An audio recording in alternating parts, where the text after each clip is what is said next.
Avant de plonger dans l'histoire intense d'aujourd'hui, un petit rappel. Plus de 90% de nos spectateurs regardent nos vidéos sans être abonnés. Si vous aimez ce genre de contenu, prenez une seconde pour vous abonner et activez la cloche pour ne rien rater. Et si vous trouvez cette histoire captivante, n'oubliez pas de liker la vidéo, ça nous aide énormément. Anne, je m'appelle Élise et aujourd'hui, je vais vous raconter mon histoire. Ce n'est pas une histoire d'amour ordinaire. C'est une histoire de confiance brisée, de douleur profonde et, finalement, de revanche. J'ai longtemps hésité avant de parler, mais aujourd'hui, je suis prête. Car il est temps que la vérité soit révélée. Tout a commencé il y a quelques années, lorsque j'ai rencontré Marc. Il était charmant, intelligent, plein d'ambition. Dès notre première rencontre, il a su capter mon attention par ses paroles douces et ses regards intenses. Très vite, il est devenu mon confident, mon partenaire, mon mari. Nous avons construit notre vie ensemble, pierre après pierre. Une maison chaleureuse, des projets de voyage, des rêves partagés. Pendant des années, j'ai cru vivre dans une bulle de bonheur parfait. J'avais confiance en lui. Aveuglément. Au fil du temps, Marc a commencé à changer. D'abord subtilement. Des retards inexpliqués. Des voyages d'affaires sous-doux. Sous-dito autant kandi manui ikin. Des appels téléphoniques auxquels il répondait à voix basse ou en s'isolant. Je ressentais au fond de moi que quelque chose n'allait pas, mais je repoussais cette intuition.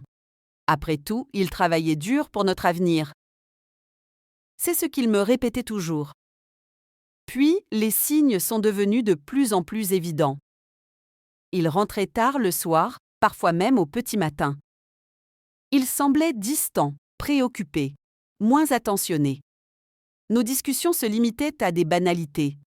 Son téléphone était devenu un objet sacré qu'il gardait toujours près de lui. Il changeait même ses mots de passe, alors qu'avant, nous n'avions aucun secret l'un pour l'autre. Je commençais à me sentir invisible dans ma propre maison. Un jour, alors qu'il avait oublié son téléphone avant de partir au travail, j'ai été tentée de l'ignorer. Mais mon instinct m'a poussée à regarder. Ce que j'y ai découvert a brisé mon cœur. Des messages, des photos, des appels enregistrés. Une autre femme. Elle s'appelait Claire. Depuis plusieurs mois, ils entretenaient une relation. Ce n'était pas une erreur passagère. C'était une double vie. Chaque mot doux qu'il m'avait adressé était désormais empoisonné par ce mensonge. Mon monde s'est écroulé. Pendant des jours, je suis restée sous le choc, incapable de manger ou de dormir. Mais une fois le choc passé, une autre émotion a pris place. La colère. Une colère sourde, profonde, qui m'a donné une clarté nouvelle. J'ai compris que pleurer ne réparerait rien. Il fallait que je réagisse. Pas en criant, pas en m'effondrant devant lui. Non, je voulais quelque chose de plus grand. Une revanche à la hauteur de la trahison. Je me suis mise à observer, à écouter, à planifier. Je voulais tout savoir de cette liaison. Où il se retrouvait? Depuis combien de temps? Qui d'autre était au courant?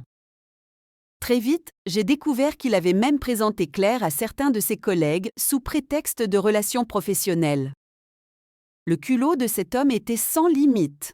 Pendant des semaines, j'ai rassemblé des preuves, messages, photos, enregistrements audio. Chaque détail me permettait de construire mon plan. Je ne voulais pas seulement l'exposer. Je voulais qu'il ressente cette même humiliation qu'il m'avait infligée.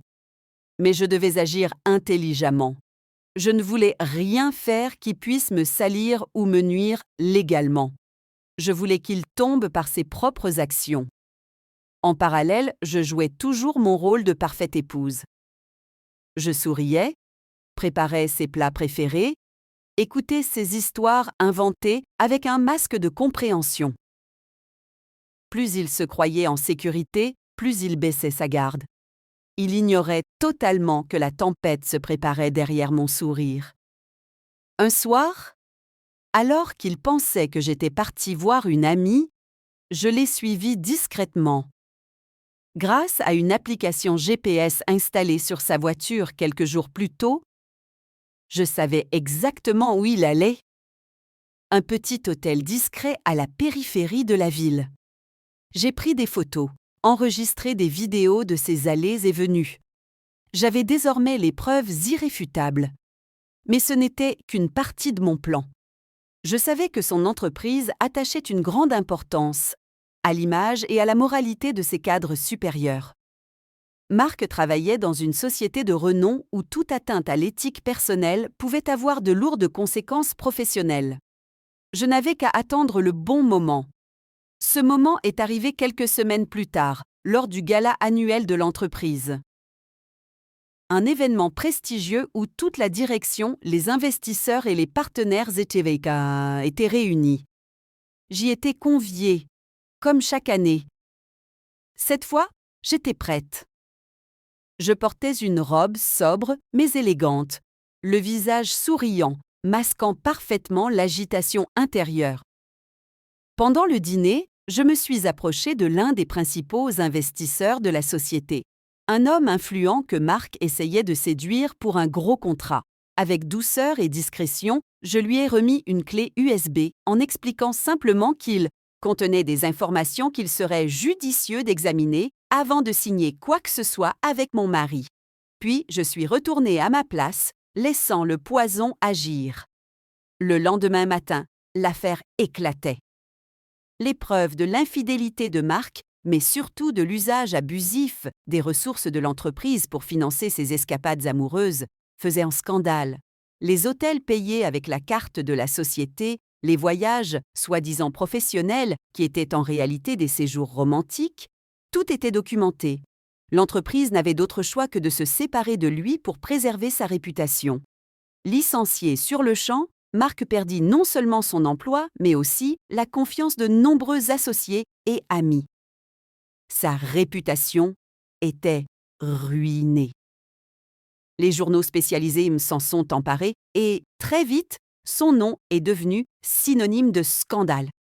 Ses projets professionnels futurs se sont effondrés. Il n'avait plus rien. Pendant qu'il essayait de ramasser les miettes de sa carrière détruite, moi, je gardais la tête haute.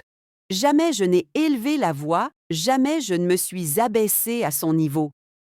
J'avais simplement laissé les faits parler d'eux-mêmes. Mais ce n'était pas encore fini. Après la chute de Marc, un étrange calme s'était installé dans ma vie. Pendant des années, j'avais vécu dans le mensonge sans même le savoir. Maintenant, c'était lui qui devait porter le poids de ses choix. Mais contrairement à ce que certains pourraient m'en croire, je n'éprouvais aucune satisfaction malsaine à le voir sombrer. Ce n'était pas la joie de le voir souffrir qui me portait, mais le soulagement d'avoir repris le contrôle de ma vie et de lui avoir rendu la monnaie de sa pièce avec dignité. Les semaines qui ont suivi son licenciement ont été particulièrement dures pour lui. Les amis qui l'entouraient autrefois s'étaient évaporés. Les appels professionnels ne venaient plus. Et les investisseurs tournaient le dos. Même Claire, sa maîtresse, a fini par s'éloigner peu à peu de lui. Ce n'était pas une femme amoureuse, mais une opportuniste. Sans argent, sans statut, Marc n'était plus aussi attirant qu'avant. Quant à moi, j'avais pris le temps de me reconstruire doucement. J'avais décidé de garder la maison puisque légalement, j'y avais droit. Marc, acculé financièrement, n'avait pas les moyens de se battre sur ce terrain. Je m'étais assurée d'être bien entourée juridiquement avant d'entamer les démarches de séparation. Mon avocat, un professionnel redoutable, connaissait tous les détails de la situation et savait parfaitement comment les utiliser à mon avantage. Un jour, alors que je prenais un café sur la terrasse de la maison, Marc est venu me voir. Il avait l'air fatigué, vieilli de plusieurs années en quelques mois. Ses yeux, autrefois brillants de confiance, étaient maintenant ternes et remplis de regrets. Il a essayé de me parler de réconciliation, prétextant que nous pouvions peut-être reconstruire quelque chose, repartir à zéro. Il disait qu'il avait commis des erreurs, qu'il était perdu, qu'il avait besoin de moi. Mais à chaque mot qu'il prononçait, je revoyais ses mensonges, ses trahisons, ses absences répétées. Il n'était pas venu pour moi. Il venait parce qu'il n'avait plus rien. Je l'ai regardé dans les yeux et, avec un calme glacial, je lui ai répondu que son choix avait déjà été fait depuis longtemps. Que maintenant, il devait assumer les conséquences. Je n'avais plus de place pour lui dans ma vie. Après cette rencontre, il a tenté de me harceler à plusieurs reprises. Appels téléphoniques, messages, visites imprévues. Mais je suis restée ferme. J'ai déposé une injonction d'éloignement lorsqu'il a commencé à devenir trop insistant. Il n'avait plus d'emprise sur moi. Pendant ce temps, de mon côté, je développais ma propre carrière. Avant toute cette histoire, j'avais toujours mis mes propres projets professionnels de côté pour soutenir Marc dans ses ambitions. Désormais, je reprenais le contrôle. J'ai lancé mon entreprise de conseil en gestion d'image et de réputation, une ironie parfaite quand on pense à la façon dont j'avais su gérer la sienne. Grâce à mon réseau et à ma réputation intacte, les contrats ont rapidement afflué. Mon entreprise prospérait bien au-delà de mes espérances. J'étais invitée à des conférences, des séminaires, des interviews. Les gens admiraient ma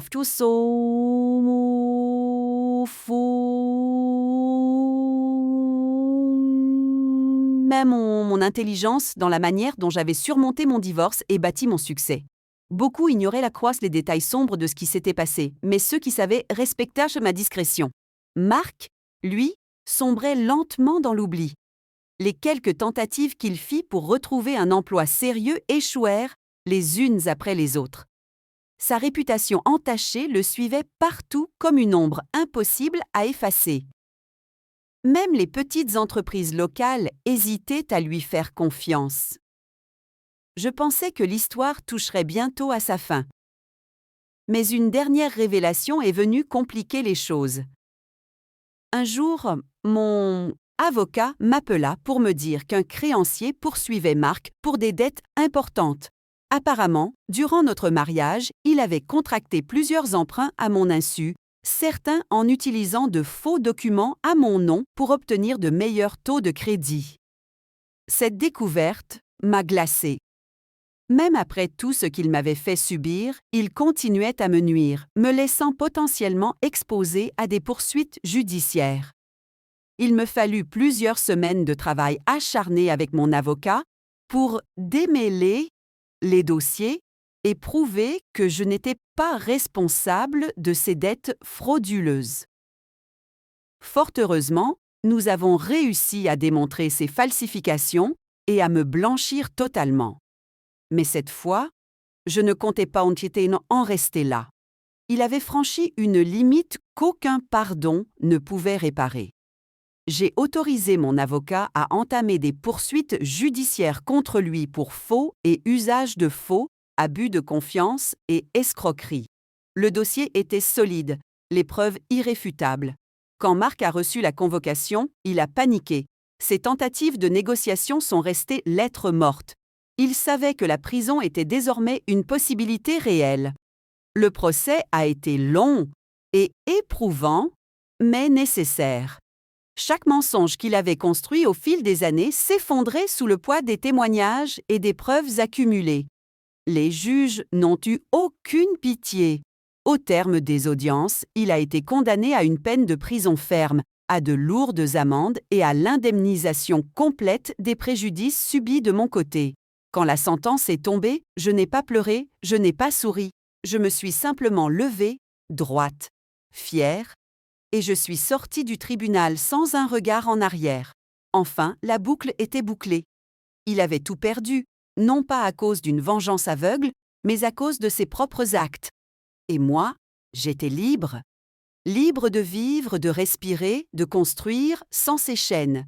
Mais une dernière étape m'attendait encore.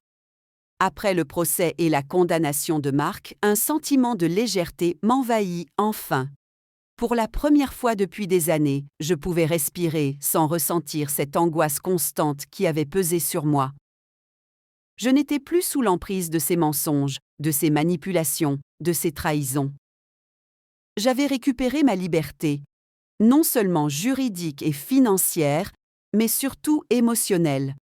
Je savais que certains autour de moi pensaient que ma revanche était cruelle. Mais ces personnes n'avaient pas vécu ce que j'avais enduré. Elles n'avaient pas vu leurs rêves piétinés, leur confiance trahie, leur vie détruite par celui qui prétendait les aimer. Moi, je savais que je n'avais fait que rétablir l'équilibre qu'il avait volontairement brisé. Dans les mois qui suivirent, je me consacrai pleinement à ma nouvelle vie. Mon entreprise continuait de prospérer. Mon équipe grandissait et mes clients me recommandèrent de plus en plus.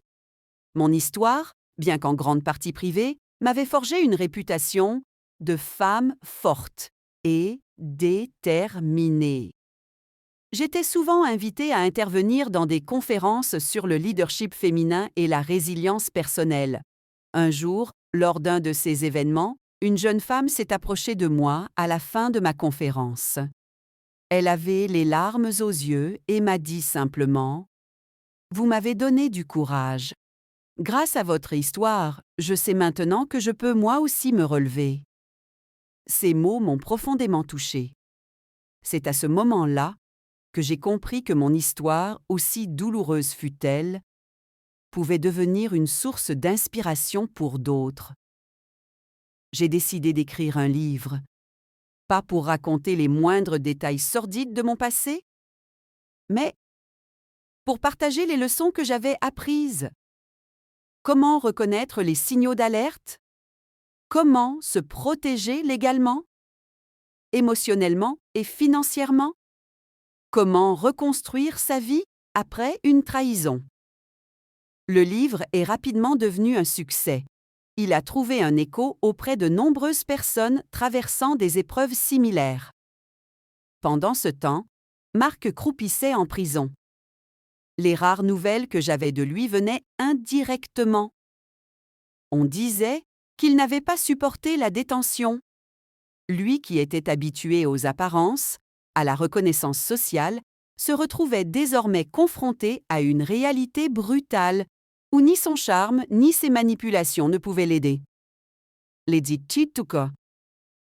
Je ne ressentais ni pitié ni joie à cette idée, simplement une forme de justice accomplie. Le plus ironique dans tout cela, c'était que sa propre maîtresse, Claire, avait depuis longtemps disparu de sa vie. Dès que les ennuis avaient commencé, elle s'était éloignée, craignant sûrement d'être associée au scandale. Comme beaucoup d'opportunistes, elle n'avait aucun intérêt à rester auprès d'un homme ruiné et discrédité. Ainsi, Marc s'était retrouvé totalement seul, victime de ses propres choix. Plusieurs années ont passé depuis. Aujourd'hui, je suis heureuse. Non pas parce que j'ai détruit quelqu'un, mais parce que je me suis reconstruite. J'ai retrouvé la confiance en moi que j'avais perdue. J'ai bâti une vie qui me ressemble, libre de toute trahison, de toute dépendance. Je suis entourée de personnes sincères et bienveillantes, qui m'apprécient pour ce que je suis, et non pour ce qu'elles peuvent tirer de moi. J'ai même rencontré un nouvel homme, beaucoup plus tard, après avoir pris le temps nécessaire pour guérir complètement. Un homme honnête, respectueux, qui m'a redonné foi en l'amour véritable. Mais cette fois-ci, je n'ai rien idéalisé. J'ai appris à garder les yeux ouverts, à préserver mon indépendance et à poser des limites saines. Notre relation est basée sur la confiance, la transparence et le respect mutuel. En repensant à tout ce que j'ai traversé, je réalise que la plus grande des vengeances n'est pas de détruire l'autre, mais de survivre à sa trahison, de grandir, de devenir plus forte que jamais. Marc a creusé sa propre tombe avec ses choix égoïstes. Moi, j'ai choisi de transformer ma douleur en force. Mon histoire aurait pu me briser. Au lieu de cela, elle m'a façonné. Et aujourd'hui, Lorsque je regarde mon reflet dans le miroir, je ne vois plus une femme trahie. Je vois une femme libre. Une femme qui a su reprendre le contrôle de sa vie, qui n'a plus peur et qui ne laissera jamais plus personne lui enlever sa dignité. C'est ainsi que s'achève mon histoire. Pas avec des cris ou des larmes, mais avec la paix.